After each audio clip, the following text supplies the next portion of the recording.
Hello everyone, I am Tastit, and then we're going to be going over the Gems of War event objectives for the Fisher of Fury event, to which the Fisher King is added to the game. But before we get into all the teams and other things we have going on this week, of course, last week we ended up getting version 8.3, and it was a little bit of a smaller patch, as December patches tend to be, so I didn't cover a separate video, so I figured let's go over it very briefly right now. So, of course, you probably already see it at some end screens. We got like a little bit of a different menu whenever we end up winning a battle, as far as the new reward screen and everything. Beyond that, there's only one other really important thing to end up mentioning, which is, of course, probably the biggest feature that ended up coming in, Epic Burning Chests. This could be summarized as basically event keys, but for chests now. So if we go over to PvP, I guess every single week we'll start mentioning if they're viable or not. Spoilers, though, there's only one time they're ever worth opening in the current state of the game, and that is whenever there's a Immortal Ossifer here. So basically how these work is they have a little bit of a different distribution compared to the normal ones. It has a, what is this, a 13, 14, yeah, a little over 13% chance that you will end up getting whatever one of the weekly ones are available here. So for example, we have about a 13 point something chance that we would end up getting Ossifer here. This is the only immortal you really care about in the current state of the game.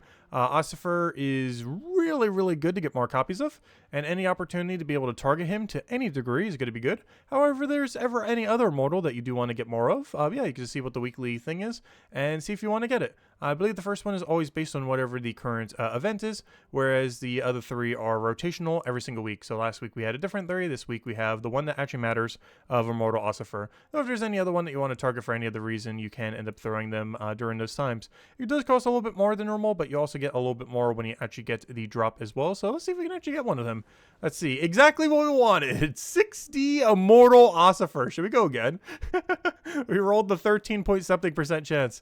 I forget the exact math on it, but somewhere around there. It's whatever that number is divided by 3 is our chance of getting that. And we high rolled. We got the highest roll too. Gosh, can we get it again? Do not expect this luck. But we double rolled it. We didn't get the high roll that time though. We got the mid roll. So we rolled the 13% chance. Well, technically it's even 3 times less than that, because, you know, there's 3 of them, so it could have been, this percent chance is not that we specifically hit Immortal Ossifer, it's a 13% chance that it rolls one of these 3, and this whole thing is a 41% chance that it rolls one of these 3, but apparently it knows what we want, it knows what we came here for, and that is Immortal Ossifer. Might as well upgrade him, gosh. But yeah, of course, Immortal Ossifer, as far as any other mortal is concerned right now, is probably the strongest, not probably, is the strongest of any of the immortals by quite a margin right now, compared to all the other ones. Not that all the other ones are bad, but you know, compared to the power curve of all the other ones, it is really good. A lot of board control, a lot of damage, insanely good final trait, and if you could ever get him fully max, even more insane, as Echikar stuns all enemies, which is as broken as it sounds. I'm not sure if anyone actually has it yet, due to the amount of RNG that is required for it. However, if you keep getting that lucky on targeted burning chests, maybe you'll be able to get it eventually. But yeah, basically, these are just event keys for Immortals now. If you want to know if it's worth opening, check if Immortal Ossifer is here. If he is, open it. If not, don't open it.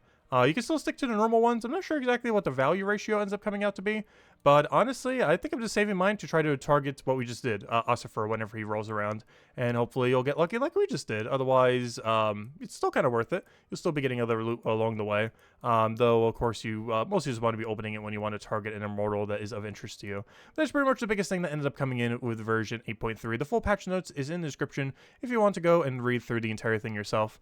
Beyond that, let's go over to teams. So, of course, we've been kind of going over the teams at the beginning of a lot of these videos, so let's continue. As far as the invasion event is concerned, it is, of course, well, invasion, but with that being said, is also a Stryx restriction. Your hero is allowed to be anything you want. However, keep in mind, if you do go pure Stryx, you do get a little bit extra magic, and of course, if you're using that hero class, you're also probably going to get a little bit extra magic and attack from being 4x Suncrest as well. So, even if using that hero class isn't necessarily optimal for the team that you want to build, it is maybe worth considering just for the sheer amount of stats you would end up getting, particularly for attack and magic, though you do get a little bit of durability as well. And with that being said, we're basically going with a double invasion troop, the invasion troop from last time. which will still have its 5 times skull damage as long as you have it upgraded and everything, but it will not have double magic. However, of course, the invasion troop this time around will have double magic, and of course, keep in mind it is required to use it on your team in order to get double score, so you're definitely going to want to make sure you end up having it. Beyond that, we're using a Wand of Stars for a bunch of mana accumulation, as you're allowed to use any weapon from any location, so Wand of Stars is to kind of cover everything we're missing, and of course, the Eyrie Cattle converts all blue to yellow, creates a yellow storm, and does all that at the start of battle, and being able to create a yellow storm, of course, also at the start of battle, while being able to empower straight into a ton of mana. So as long as you have blue to yellow, you'll end up getting a lot of mana. You'll be able to go kill a tower immediately. You'll hopefully be able to get the Wand of Stars pretty quickly, and just keep spamming it from there, using your invasion troops both skull-wise and cast-wise in order to kill out the enemy. Though do keep in mind the other older invasion troop does not have double magic, but of course the newer one does. That being said, as far as the lower rarity team, we are going with pretty much a weird finesse build. We're actually dropping hero completely in order to use Eyrie Cattle for the very strong empower into a bunch of mana accumulation, and using this into finesse. Of course, finesse needs a bunch of yellow storm or any storm in order to go and function, but when he does, he ends up giving 6 mana to all other allies. If you end up casting this twice, boom, you got this to full mana. You know who else gets to full mana? Boom, Eyrie Cattle. Of course, you will have to feed a little bit mana back, as your finesses without a triple would not be able to go all the way to full mana. However, simply taking a yellow, even if you just casted 1, they're going to have 6 mana from the other cast, so all you have to do is fill 5, and even a non-surge yellow take when you have +2 like that will be enough mana to go and fill them all the way back so you can get everything going again. So you have your double finesse, of course the invasion troop doing what it normally does. You can consider going with it a little bit higher in the team if you want to, but this team just keeps it in a little bit of a safer location, as a fully traded finesse not only gains extra stats every single extra turn, but also has 50% score reduction to make sure it doesn't necessarily die. You will have a little bit less skull damage this way, but you'll have a lot of cast damage, and keep in mind the finesse does scale up all Stryxes on your team, and of course the invasion troop is a Stryx. So on top of double magic, it's basically getting it's getting twice as much damage from this. So every single 4 magic that's gaining from this is effectively 8, as far as it doing 8 damage to the enemy, plus even more because it gets multiplied by the bonus of your ascension. So you get a lot of extra damage from it, is the bottom line there. And yeah, you just end up one-shotting all of them and you'll be good to go. Even with a lower magic level, you'll be able to upscale with the finesses and get to the damage range you need to one-shot them, two-shot them, or whatever threshold you're trying to aim for. So be good in the earlier game. Plus finesse is pretty much free. You just go open the sealed chest and you'll be good to go. Beyond that, as far as the faction events for Stonesong Eyrie, is coming on tomorrow and will be a brown-yellow restriction. For the lower team, of course, we have a pretty standard finesse build, quite again. We're going with a triple finesse this time, which gives you the full loop. Basically, you cast one, cast another, cast another. You want to wait until you have full mana on one and then half mana on the next, and you'll be able to just keep looping these indefinitely. You have Yellow Storm perpetually off a Stormcaller hero class, which is very needed, as that will allow it to actually give its mana to everything. And you keep casting these until you win. As long as the enemy doesn't have mana drain, you will be good to go. Just keep casting them until the entire enemy has been whittled down. And if you want to take some extra turns here and there, either off of Wand of Stars or anything else that are on the board, you'll end up getting 12 to all stats every single extra turn. And of course, your hero is also a Stryx, so you'll end up gaining that to your hero as well as all the finesses. As far as the higher rarity team, we're pretty much just going with a pretty standard High King Iron Gut Catherics build. Of course, the Mythic from last Friday is still in the drop table, and while it isn't too useful, we did end up mentioning a bunch of insta-kill teams last Friday as well, so if you didn't check that out, of course we covered that in the Mythic as well. So do make sure, if you don't want to get that Mythic, to wait until Friday, as he is still for this Monday, Tuesday, Wednesday, and Thursday in the Glory Gym Guild and VIP chess drop table. But that being said, of course, High King Iron Gut Catherics, always a great combo for insta-kill, works really good at the high level range. We're using Harpy Mages to go and get the mana, since we need to under yellow-brown restriction. There's many good empower options that we can go for. You can still go for Eyrie Cattle or something similar, but I still like the turn 2 empower. Also gives us the brown storm, which we need for pretty much everything that isn't her. And of course, Wand of Stars is a standard good mana accumulation option. As far as the pure faction team is concerned, we're just going with a Harpy Mage with triple Queen Zachi. Of course, we have to use any of the 5 faction troops from Stonesong Eyrie, but the team hasn't really changed from the 5th troop. Basically, what you do here is Harpy Mage doing a standard turn 2 empower, essentially, because you'll have access to enchant with 75% mana start onto a 14 mana cost. You will end up getting all the mana you need, and you just end up exploding the entire board while creating a brown storm. Then you just keep spamming Zachi. She does damage to all enemies, and if there's a storm, which you will because of brown storm, it will then explode 5 gems. Then you keep spamming this until you go and win the battle. The best part is, if your Harpy Mage happens to die, well, you have three 35% chances to resummon there. Of course, this is not a guaranteed percent chance, even though that is over 100%. It is three independent 35% chances, not one very big, like 100-something% chance. So there is a chance you don't end up summoning one. However, if you happen to lose 2 troops and you still have 2 Zachis left, there is 2 independent 35% chances, so you might, with one single extra turn, resummon both of them. But of course, with 3 35%, you are very, very likely to go and resummon your Harpy Mage if it was to die, though not guaranteed. Though a couple extra turns, you're pretty much almost guaranteed going to get it. As far as the Stryx class event, of course, this is restricted to Stryx that are specifically from Suncrest, which is pretty much where they are to begin with for the most part. As far as the team is concerned, we're just using some yellow link just to get some mana going, Ihi Cattle for that nice empower, and just feeding that straight into any yellow weapon you have. In this case, we have Dawnbringer. However, you can use any yellow weapon that hits all enemies, and you'll be good to go. Just keep spamming that until you win. As far as Underspire is concerned, we have ourselves a Suncrest event, or Suncrest restriction. This does include weapon, though, so you are going to be having to use your weapon in that regard. As far as damage, it's not the greatest this week, but you can still get away with it. As far as the higher level range, we have things like Rubrath, if you have the Gem Dragons. Not as good as the Celestial Dragons, but we'll still get the job done. Really tanky, if nothing else, and everything.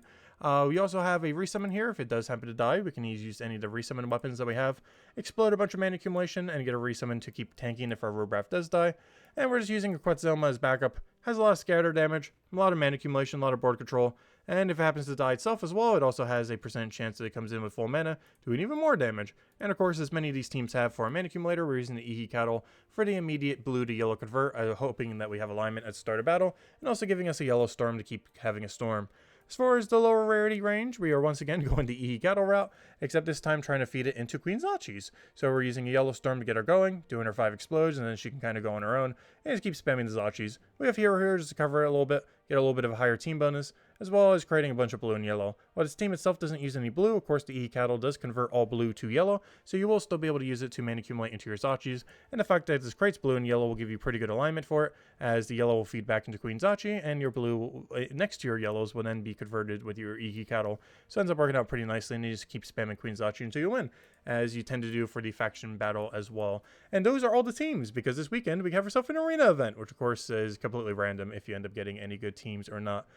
So in other news, of course, we kind of already went over the burning chest, which I guess is something that we're going over every single week, really briefly. However, long story short, if Immortal Ossifer is here, click it. If not, don't. One other thing I wanted to come here for that I forgot to mention earlier is this is the second to last week to complete out the PvP season. So if you have any goals that you want to reach as far as score, you can get up to 180,000 to finish out everything, or 176,000 if you're just sticking to the free side. So do be wary of that. This is the second to last week to get whatever score you want for that. This also means it is second to last week if you want to go and, where's the other thing? If you want to go and get any of the things from the shop over here, most notably probably the legends. This will be available in the future, of course. However, it's actually not that bad. And if you do get 150,000 plus score, you can get them for only 1,500 silver marks. And given that there isn't much else to sink silver marks into, it's not that bad a value. However, the gold mark one is still horrifically bad value. Just throw them into deed books instead is way, way, way, way, way better. And you should pretty much never be going for those 2,500 gold mark mythics. They're just really expensive relative to their overall viability. Beyond that, of course, as far as the guild-related events, we have ourselves the invasion event, as we mentioned. Do keep in mind, you are going to want to use the bird that you get from the event for not only does it having 2 times magic, but also, more importantly, the 2 times score. So every tower you kill will basically count as 2 towers. It itself does not have to kill the tower, just anything on your team. As long as you're starting your battle with it, you are good to go. Even if the troop itself dies, you will still get 2 times score, as long as you win the battle and it is on your team when the battle starts. Keep in mind, due to this, you can also keep it unupgraded if you so choose. 2 times score is given regardless of how upgraded it is, so you can keep it completely unupgraded if you wish, if your team is strong enough to take out all the battles without it being upgraded, if you don't want to go and spend a resource to do so. Beyond that, the only other thing to really mention here that we haven't already gone over with the teams is probably the weapon that we end up getting this week. It is pretty similar to a weapon we've already had, that one Staff of Madness, Staff of something that's called from it, but explodes all yellow gems and grants a random status effect to Stryx allies, then summons a Stryx troop. Overall, not too bad, and can definitely find its way into some teams. Has really nice coloration too of blue and yellow, particularly yellow, which can end up feeding out a lot of mana accumulation, depending on what kind of Stryx team you're running. Though there are some situations where you do want to run the other one due to the coloration just being a little bit better. But if this is a better coloration for your Stryx team, you might want to consider it over other explodey weapons within the kingdom. With that being said, of course, as far as Soulforge is concerned, as far as weapons are concerned, there are two that you'll probably want to maybe consider. Nimbus Bow, which I think we showed on one of the teams, ends up creating a bunch of blue and yellow, works really good with Ihi cattle, and it can cover some gaps in some colors sometimes, depending on what kind of team you're running with them. And the other one is the Staff of Storms. That was the one. It is a red-purple that does very similar to the blue-yellow one that we end up getting this week. However, the main use case for this compared to the other one is the coloration. This is a red-purple, which covers a lot of gaps, whereas the yellow-blue has a little bit more synergy, particularly on the yellow end, given that so many Stryx can end up doing additional yellow-related mechanics.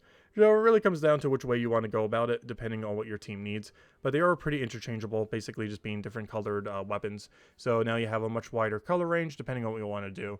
So you might want to have the Staff of Storms to go with your other exploding weapon, even though they are very similar, depending on what color you want to use on a given team. But those are the main two. And of course, the other one you want to get through the event itself. Do not get it through Soulforge, as is way better value just to get it from the actual event using gems. And I believe it's like, what, 210 gems in order to buy deep enough into the invasion event in order to go and afford it. Also, keep in mind, if you do want to use more than one of the new troops onto your team, given that it is not in the event you drop table, you will have to buy to at least tier 5. Just make sure, or sorry, tier 4. Just make sure not to end up ascending it, as in through the card option. Otherwise, you will consume your 5. Make sure to do it through 1 or 2 blue orbs, as that will allow you to still have 2 for the battle. So if you do want to go something like a double crested for your team, you'd be able to go and do so. Actually, I forgot I can't drag it right here because I don't have it. But if you do want to go double of it and replace out your other troop, you can end up doing so by buying 1 additional tier. So be wary of that, and just make sure to go and use it through orbs, and then you can go for your double by having that extra tier there. Beyond that, other things to mention. As far as the event key drop table is concerned, we have an okay drop table. There's a few that you kind of want to pick up. However, for the most part, there's a lot of things that aren't here. And one pretty noteworthy thing that I believe is not here, based on what I've seen from global chat so far, is it seems like the... I was looking at some of them earlier. Zilopachli, Quetzalma, let's see, those are from the other things. Phoenicia... Yeah, I've not seen it. Zilopachli, Blood Eyes from the, of course, Glory Gem Guild and Via Peaches. Zilopachli, Quetzalma. Yep, I'm not seeing it. I saw this earlier, too. And it seems to still be the case. I am pretty certain that the words. This word right here on screen, this bird bone snake thing, is not in drop table. I am pretty confident with that. That is not in drop table. That or people in global chat are getting really unlucky. This is the PvP troop, the 2,500 gold mark one from last PvP season. Keep in mind, this troop should be in the drop table in the future. However, it hasn't gone past the grace period yet, so it is currently not in the event queue drop table now. I'm at least pretty certain that it's not. There's a small chance it is. If it is, definitely correct me in the comment section. However, I am pretty sure it is not. So do not try the event key for this thing this week. You will be able to get it in the future. However, this point in time, you will not be able to go and get it. Beyond that, other things that are not in the event queue drop table include the Doom of Light, which is only from Yellow Dooms. All 5 of the faction troops from Stonesong Eyrie, which of course is from the Stonesong Eyrie chest. Other things include the Sun, which is from the Vault Key drop table. The, forgetting one. The Crested Ava, which is only from the current invasion event this week, from the invasion shop. Rubraf, which is only in the Dragon Egg drop table. And this troop that is still grayed out. That should be in no drop table at all at the moment, but will be in the future. And that was from the old PvP thing, which is currently not obtainable in any ways if you didn't already get it. However, it should be in the near future, but not currently right now. Basically, the next Suncrest event, you'll probably be able to event key for it. And probably like 1 or 2 mythics, you might even get it randomly as a, or you know, in like 1 or 2 months from now, you might be able to get it randomly when you go and get a mythic in like Ghoul or Gem Guild or via Peaches drop table. But long story short, not in drop table now, most likely. Anyways, as far as things that are in drop table, long story short, Ihi Cattle. Yeah, Ihi Cattle. I showed him on many teams. He's really good. He is honestly probably one of the best empowers in the entire game. Definitely like top few. Maybe not absolute best, but really high up there. He's one of those few that has a convert into color, a storm into color, and also using that color. It is a very, very, very strong combination, and the fact that Stryx's itself is already really strong is a great synergy troop for them. And having that power to put it all together, is the main thing that makes him extremely viable. And while there are other mana accumulators like Leprechaun and such that tend to get used a lot, is really good in yellow-oriented teams or in restrictions like this week where you're basically forced to have to use them as a primary mana accumulator. But in those situations, he's really, really, really strong. So definitely highly advised. If you do not have him, out of any one thing here, he's like the thing you want to make sure you have if you happen to not have him already. He's only an epic, so you probably have him laying around. But if you don't, you want to open event keys at least till that. Beyond that, I would say not really worth doing.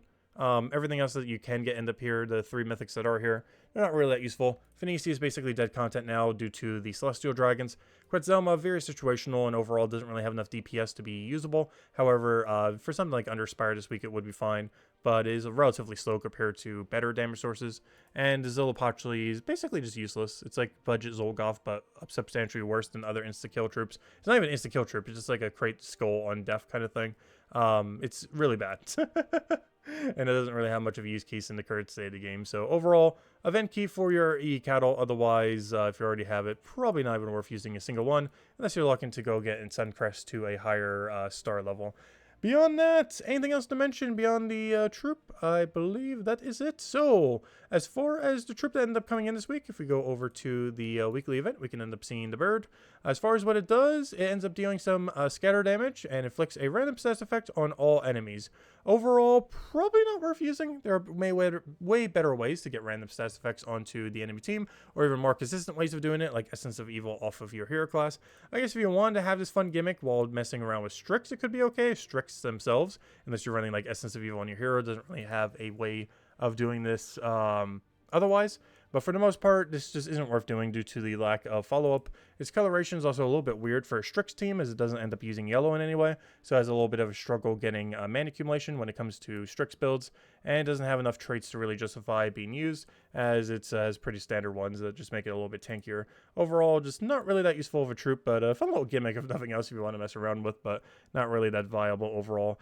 Anyways, guys, I believe that's everything. I hope you all have a wonderful week. As I mentioned, the full changelog is in the description if you want to go and check it, as well as all the teams that we end up mentioning during this video. I'll catch you guys later. Feel free to leave a like on the video, and goodbye, everyone. Thanks for watching.